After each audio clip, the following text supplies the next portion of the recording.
Doutora, boa tarde, muito obrigado pela gentileza da entrevista. Nós estamos conversando pelo Google Meet. Quem quiser ver a doutora, entra lá no Face, curte, deixa a mensagem lá. Boa tarde, doutora, tá tudo certo? Bonita Olá, sempre. boa tarde. Tudo bem, Robson? Quanto tempo? Pois é, a gente gostaria de estar sempre com a doutora aqui semanalmente, mas nesses tempos mais sombrios, não sei se esse é o termo, eu acho que sim, eu acho que esse é o termo. Exatamente. A doutora vem aqui dar a explicação que está todo mundo querendo ouvir. Eu tinha preparado algumas perguntas aqui, mas eu vou ir pelo diapasão do nosso ouvinte que está aqui perguntando. Pode ser, doutora? Tem, por Pode exemplo, o ser. Pony Zomer, aqui da praça. O Pony. E aí a pergunta é: devemos vacinar? Não devemos vacinar? Eu passo a pergunta em seguida, mas se a doutora puder fazer uma introdução a esse assunto, qual a sua opinião? E depois nós vamos passar para as perguntas dos ouvintes, pode ser? Ótimo, excelente. Me escuta bem? Tranquilo, claro e cristalino, doutora. Ótimo. Boa tarde a todos os orleanenses e região. Boa tarde a todos os ouvintes e participantes da Guarujá. É sempre um prazer receber o convite de vocês. Então, Robson, um dos aspectos muito intrigantes desta pandemia foi a sintomatologia das crianças e dos adolescentes, que na nossa população pediátrica, uma minoria sofreu as consequências do vírus da Covid-19 e suas complicações. Então, os adultos, majoritariamente os maiores de 50 anos, sofreram muito as complicações do vírus com uma elevada alta mortalidade. Graças a Deus, as crianças sofreram pouco. E isso chamou muito a atenção dos pesquisadores. Então, há várias teorias. Uma delas são os receptores de entrada do vírus da Covid-19 nas crianças serem menos receptivos, principalmente nas crianças isentas de comorbidades, de doenças prévias. Porém, um fato que é muito relevante na Sociedade Brasileira de Pediatria é que os adolescentes, principalmente os adolescentes, se comportam como vetores, né? São assintomáticos e transmitem a doença. Menor escala que os adultos. Porém, o Brasil é um país de tantas qualidades e tantos desgostos, eu diria, de tantas qualidades que uma delas é o nosso sistema de imunização federal. Ele sempre foi muito exemplar a nível mundial. O Brasil é um país que sempre imunizou muito bem as crianças num percentual muito alto. E, infelizmente, estamos tendo hoje muitas correntes anti-vacinas, o que é prejudicial. Eu falo como médica e eu não sou cientista e nem pesquisadora, mas eu faço parte eu sou membro da Sociedade Brasileira de Pediatria, onde nós temos três médicos, que é o doutor Marco Aurélio Safadi, que é o presidente do Departamento Científico de Infectologia, o doutor Renato Chiafuri e a doutora Rosana Hittman, que fazem parte do corpo clínico do Hospital de Infectologia Emílio Ribas, e que essas três pessoas, nada mais, nada menos, que estão pesquisando o novo coronavírus desde o seu aparecimento aqui no Brasil. Eu atendo crianças, famílias, e eles pesquisam. E o que eles falam para nós, Robson, é lei. Nós não temos como discordar, porque eu não estou aqui no meu consultório pesquisando, né? E sim analisando a ciência. E a ciência fala a favor da vacina em 100%, não há dúvidas. A vacina contra a Covid-19 nas crianças de 5 anos a 11 anos, da Pfizer, ela é recomendada num 100%. Não é uma vacina experimental. A vacina passou por testes de imunológicos, testes de reações adversas. Nos Estados Unidos foram vacinados 7 milhões de crianças. O Chile vacinou a sua população pediátrica. A Argentina já vacinou crianças de 3 anos com mínimo efeito adverso de febre, dor de cabeça, vômito. Os casos mais graves houve relatos de miocardite, que é uma infecção pequena no miocárdio. Deixa eu fazer uma pergunta, porque estão chegando perguntas aqui de ouvintes e principalmente pessoal do Facebook. Quem concordar, quem discordar, quem tiver alguma dúvida, é lógico que nós vamos ter que trazer a doutora aqui, fazer um programa maior, mas vamos conversando. O seu Juarez está dizendo o seguinte: pelo divulgado, a empresa Pfizer não se responsabiliza por efeitos adversos caso haja algum, doutora. É uma pergunta... Nenhuma vacinação, nem em pediatria, nem a BCG, aquela da tuberculose no bracinho que os pais fazem no bebê ao nascer, nem da hepatite B, nenhuma empresa de vacina se responsabiliza pelos efeitos adversos. E, sem embargo, eu tenho várias complicações da vacina da BCG, aquela de bracinho, que pode dar abscessos, BCGites. É comum na nossa prática médica, inclusive a da Covid-19. Nenhuma empresa vai se responsabilizar, assim como nenhuma empresa nunca se responsabilizou por nenhuma vacina, Robson. Com as outras também, isso é uma prática de mercado, no caso. Isso é uma prática de mercado. Certo. Nem a Pfizer, nem a Coronavac, nem a Fiocruz, nem o Instituto Butantan. Jamais. Certo. Tem reação adversa? Porque quando eu fiz a vacina, em mim doeu o braço 2 dias. 2 dias. E já a minha esposa, ela quase foi para o hospital. Foi o sintoma de uma gripe muito forte, lá no mês de setembro, imagino. Quais são as reações que estão tendo nas crianças? A doutora pode contar? Então, as reações são febre, vômito, gastrointestinais, diarreia, dor abdominal, síndrome gripal igual da sua esposa. E o fator adverso mais prejudicial que foi documentado nos Estados Unidos foi a miocardite, uma infecção no tecido cardíaco que foi transitório, sem precisar da hospitalização das crianças. Vamos ver. Numa porcentagem muito baixa. Certo, não. A gente ouve falar em cardite, coisa do coração, não é nada que matou alguém. Não. Assim, vamos dizer, o que significa essa doença de miocardite, numa linguagem mais coloquial, mais acessível, doutora? A presença de uma infecção de algumas proteínas que causam inflamação no tecido miocárdico. Certo. Claro que isso foi uma porcentagem muito pequena, que qualquer vacina viral de vírus inativado podem acontecer. Era uma outra pergunta que eu ia fazer. Como é que dá para explicar assim tanta vacina? Tem a da Coronavac, tem a da Pfizer, tem outras, que um é vírus morto, vamos dizer assim, para gente que não entende, né, que não é médico, e outro se faz com um vírus vivo. Qual a diferença entre elas? Algum ataca mais o ser humano? A reação é maior, doutora? Depende da imunização, da imunidade do indivíduo que vai receber a vacina.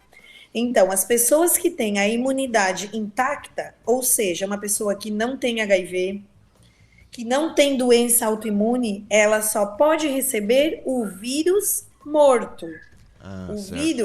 O vírus vivo inativado é numa pessoa com a imunidade íntegra. Então, é por isso que as clínicas de vacina, a farmacovigilância e farmacodinâmica, se chama assim, precisam fabricar vacinas, seja ela com um pedacinho do toxoide, com um pedacinho do RNA, porque os vírus não têm DNA, eles têm RNA, é uma proteína mais inferior do que DNA, para simplificar.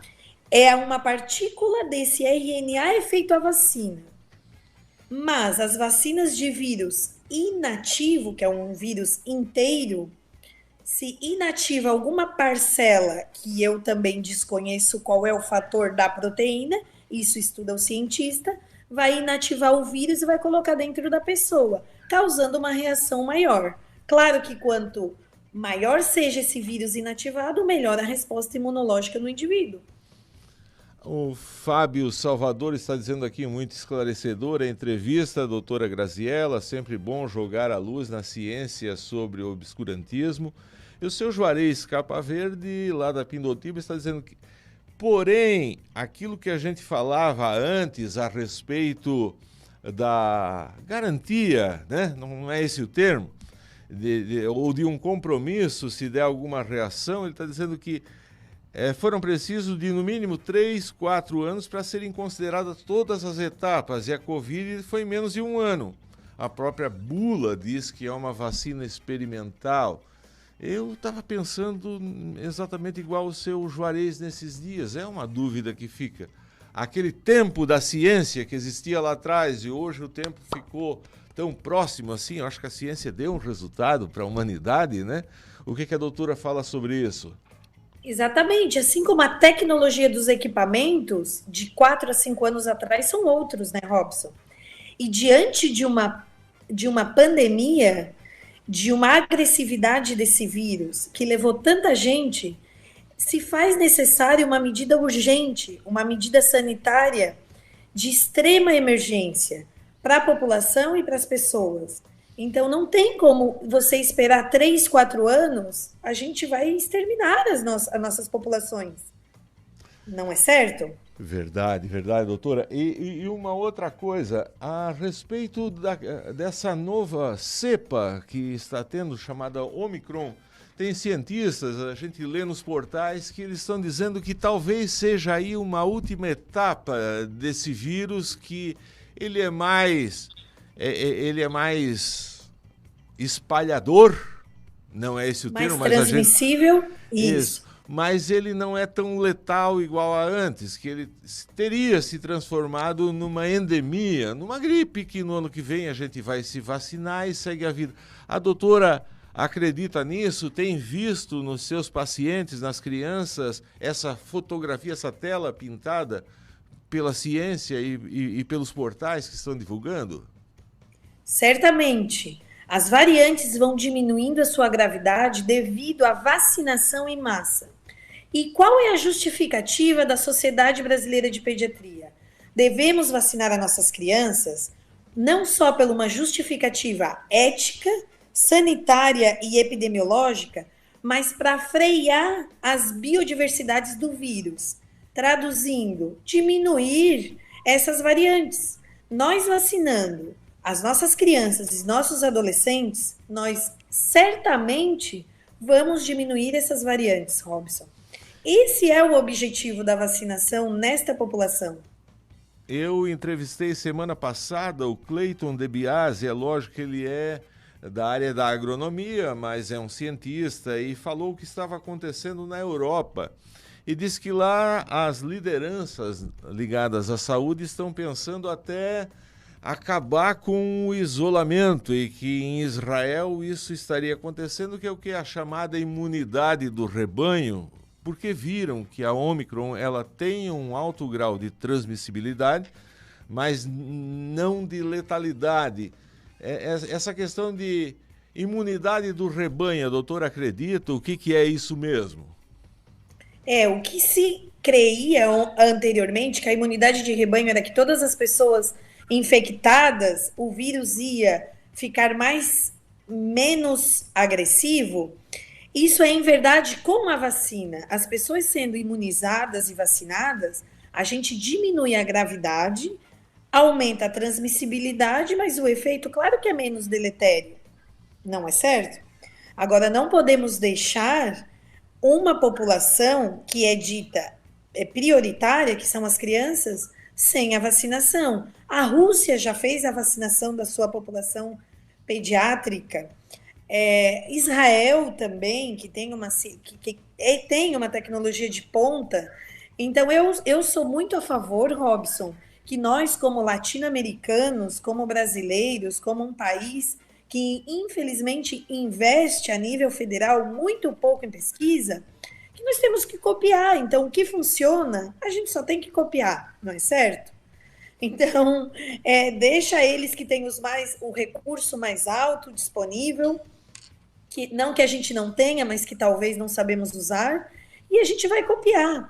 Eu fiz a minha universidade na Universidade Argentina, fiz a residência no Brasil, eu tenho uma formação sanitária, tenho a pós-graduação em medicina sanitária, eu me considero uma profissional que atuam na promoção da saúde, da prevenção. Eu admiro o país da Argentina muito, além de estar no meu coração. Eu aprendi com eles as medidas sanitárias. Eles fizeram barreiras sanitárias em toda a pandemia. Foi solicitado exames de PCR, testaram a população, e hoje eles têm a população de até 3 anos, todas vacinadas, Robson. Então, é um exemplo aqui do lado, em medicina sanitária, que funciona.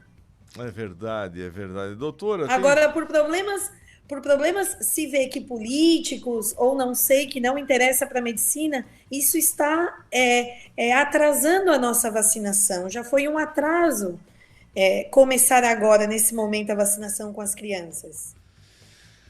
Doutora, lá no São Miguel, onde eu nasci, sempre dizia assim, quando a conversa é boa, o tempo passa rápido. Nós até já passamos aqui o tempo do programa, mas eu quero convidá-la para vir mais vezes aqui no rádio, a gente falar mais desse assunto. São extremamente esclarecedores, tem várias perguntas chegando aqui, não tenho como nem passar a todos.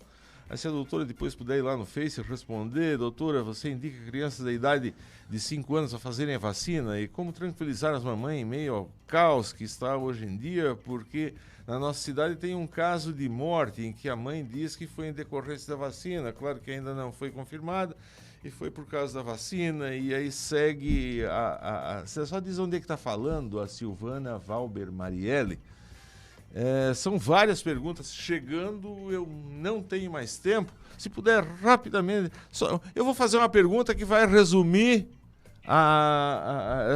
entendo talvez tudo que o pessoal está aqui. A doutora tem filhos, a doutora vai vacinar? Se não tiver filhos, teus sobrinhos, as pessoas que te são mais caras, você daria a vacina nelas, a doutora mesmo? Todos os meus sobrinhos argentinos, que eu tenho família na Argentina, já estão vacinados. Com a mesma vacinação. A minha filha tem 3 anos. Quando chegar a sua idade, a sua hora vai ser vacinada. Eu fui vacinada com as 3 doses.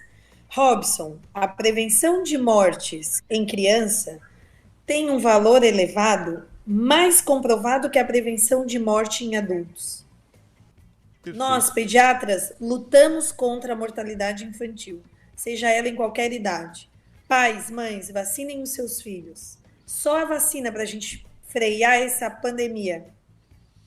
Perfeito. Muito obrigado pela gentileza da entrevista, doutora. Muito obrigado. Um abraço.